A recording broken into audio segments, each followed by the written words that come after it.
Good morning, dear students. In the previous class, we discussed about exercise 1.1. Today, we are going to discuss or we are going to study about some properties of rational numbers. When you were in class 7, you already learned about these properties.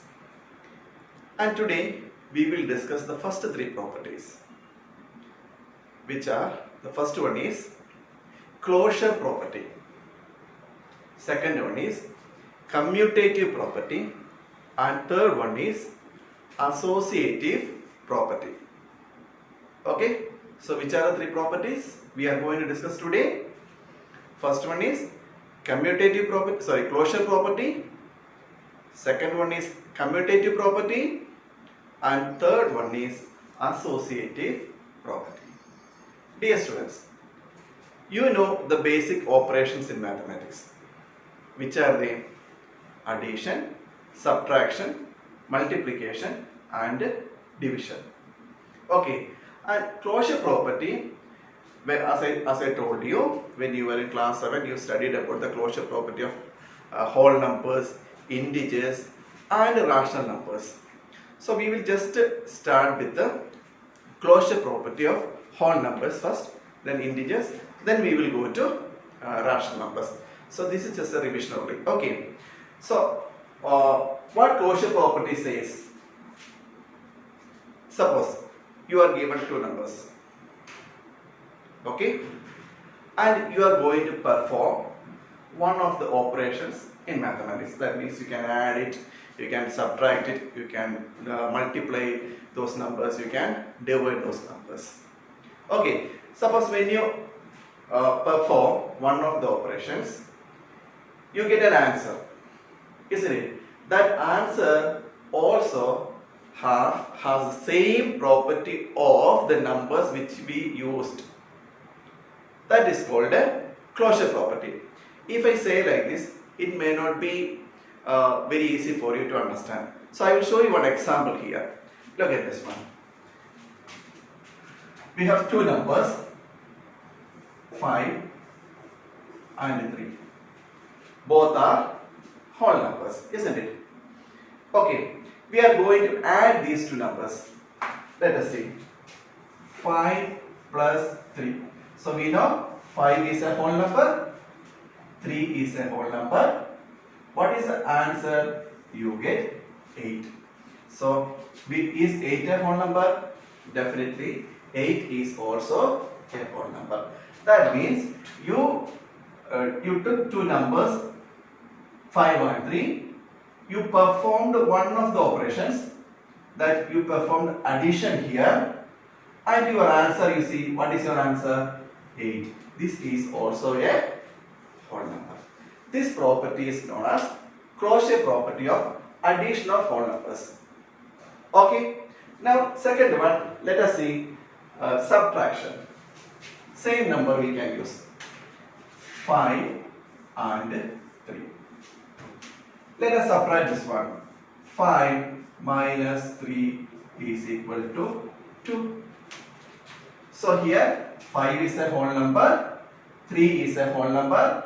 The difference 2 is also a whole number. These three are whole numbers, no? So you performed a subtraction here, you got the difference here.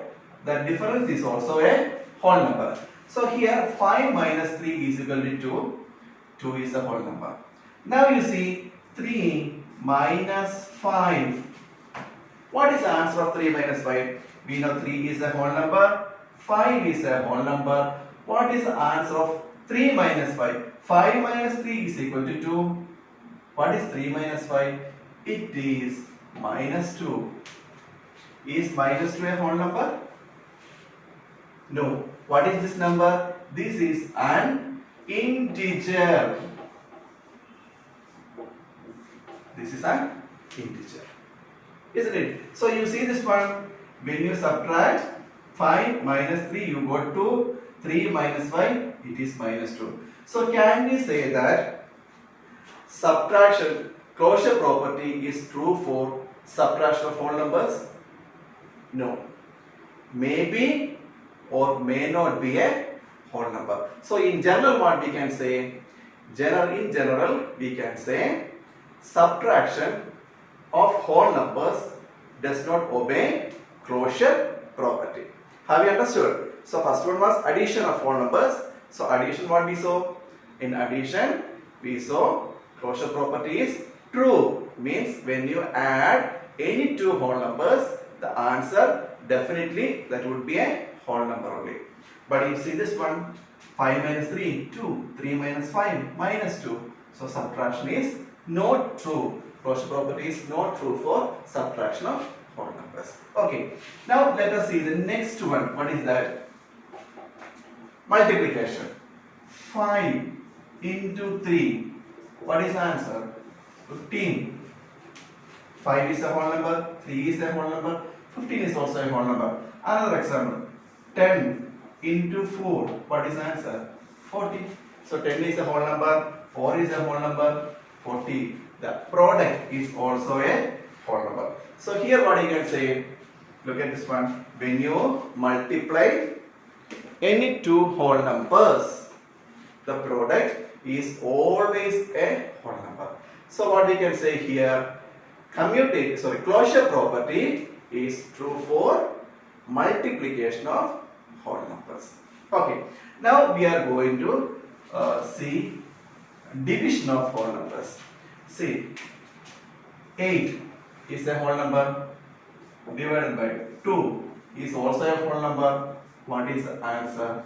4. 8 divided by 2 is equal to 4. See here, when we divide 8 by 2, you get a whole number here. 8 is a whole number, 2 is a whole number, 4 is also a whole number.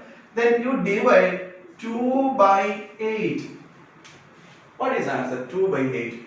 It is nothing but 1 by 4. Is 1 by 4 a whole number? No, 1 by 4 is not a whole number. So, when you divide two whole numbers, the quotient may or may not be a whole number. So in general what we can say, division of whole number is closure property is not true for division of whole numbers, or division of whole number does not obey closure property of whole numbers. So we went through four operations. Which are they? First one addition we saw, second one subtraction, third one multiplication, and last one division also we just went through. So from this what did you understand? We could say that closure property is true only for addition and multiplication of whole numbers. Is that clear? Okay. Now we are going to see integers.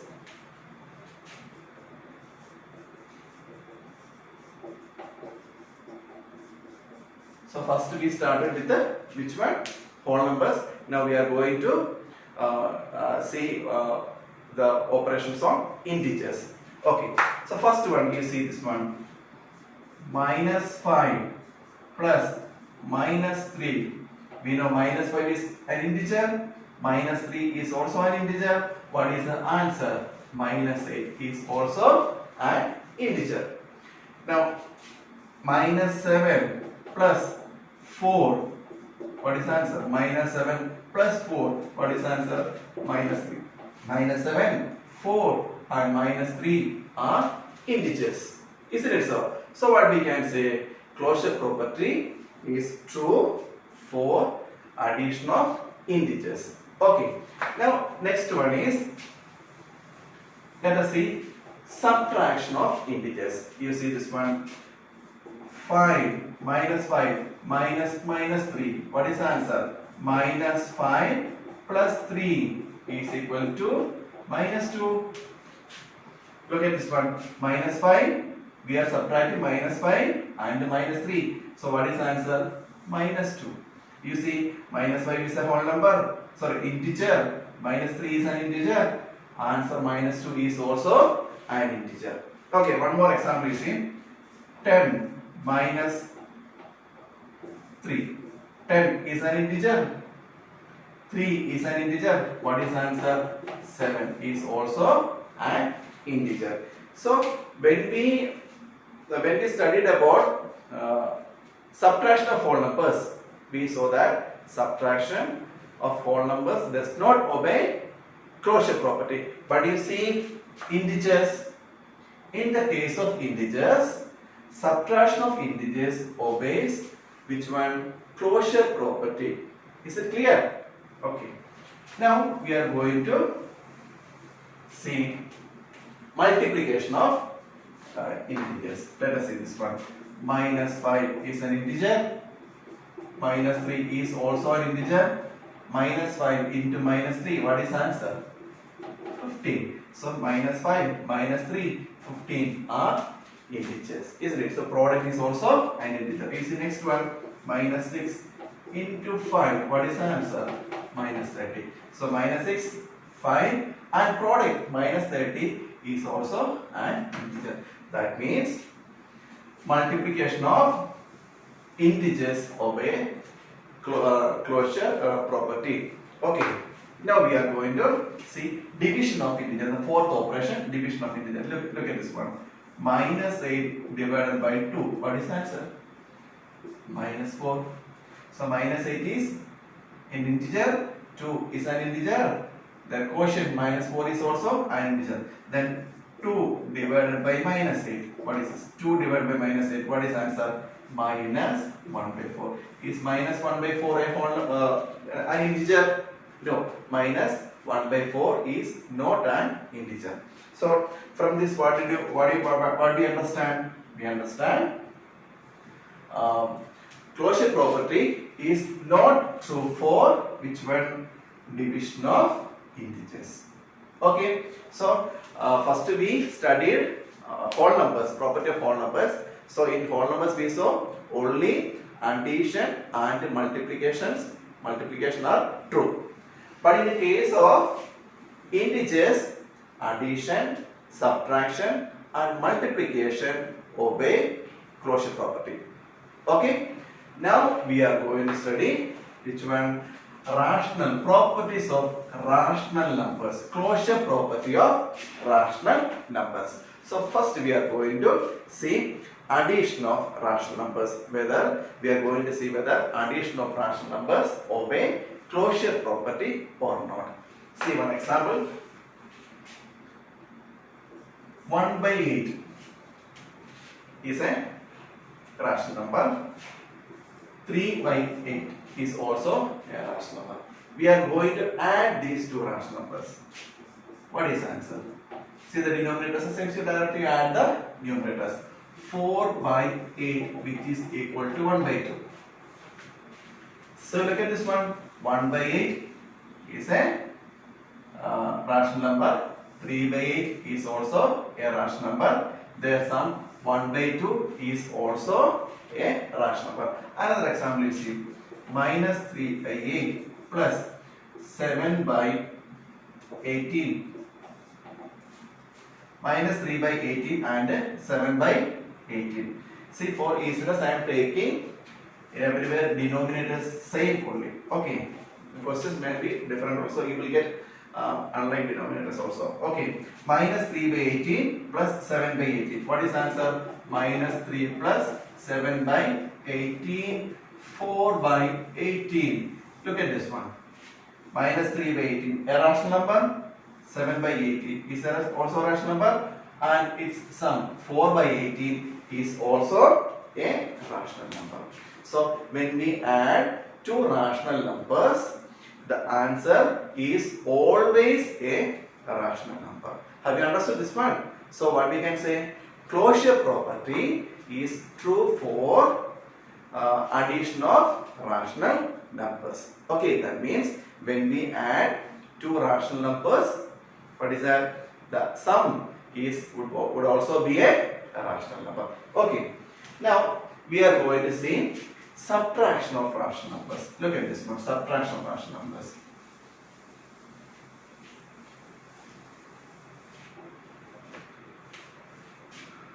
Minus 3 by 11 minus 4 by 11. we are going to subtract these two. Minus 3 by 11 and minus 4 by 11. What is the answer of this one? Minus 3 minus 4 upon 11. What is the answer? Minus 7 by 11. Look at this. Minus 3 by 11 is a rational number and 4 by 11 is also a rational number. We are performing subtraction here. What is the difference? Minus 7 by 11. So when we subtract two rational numbers, the difference is always a rational number. Means what? We can say closure property is true for subtraction of rational numbers. Is that clear? Okay. Now we are going to see which one? Multiplication of rational numbers. We are going to multiply. See this one. 3 by 5 into minus 2 by 7. What is the answer? So look at this one. 3 by 5 is a rational number. Minus 2 by 5 is also a rational number. What is the answer of this one? 3 into minus 2. Minus 6 upon 5 into 7. 35. So what is the answer? Minus 6 by 35. Is it a rational number? Yes, definitely. This is also a rational number. Another example you see 1 by 2 minus 1 by 2 into minus 3 by 5. What is the answer of this one? Minus 1 into minus 3. 3. 2 into 5. 10. What is 3 by 10? Look at this one. This is a rational number. This is also a rational number. Product is also a rational number. So in general what we can say, the product of two rational number is always a rational number. Have you understood this one? So in case of rational numbers, first we did about addition, then subtraction and now multiplication. So all three are rational numbers only. That means when we add two rational numbers, the sum is a rational number. When we subtract two rational numbers, the difference is also a rational number. When we multiply two rational numbers, the product is also a rational number. And now we are going to see which one division of rational numbers. Let us see. Division.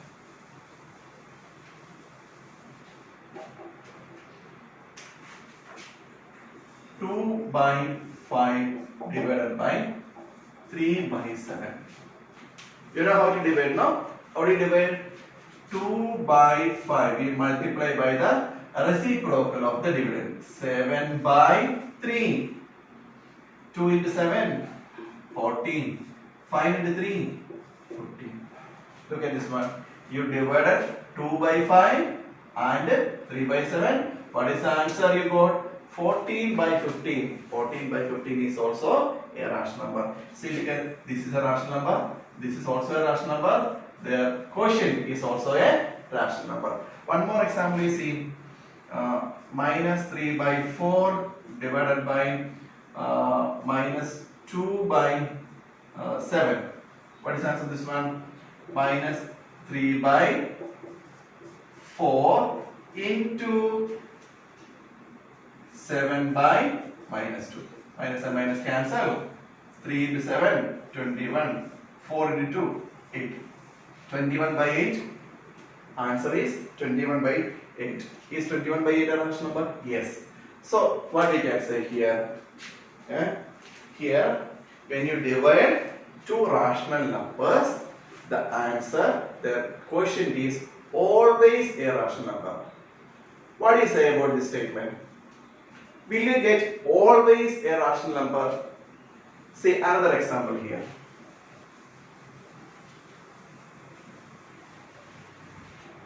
Look at the next example. 2 by 8 divided by 0.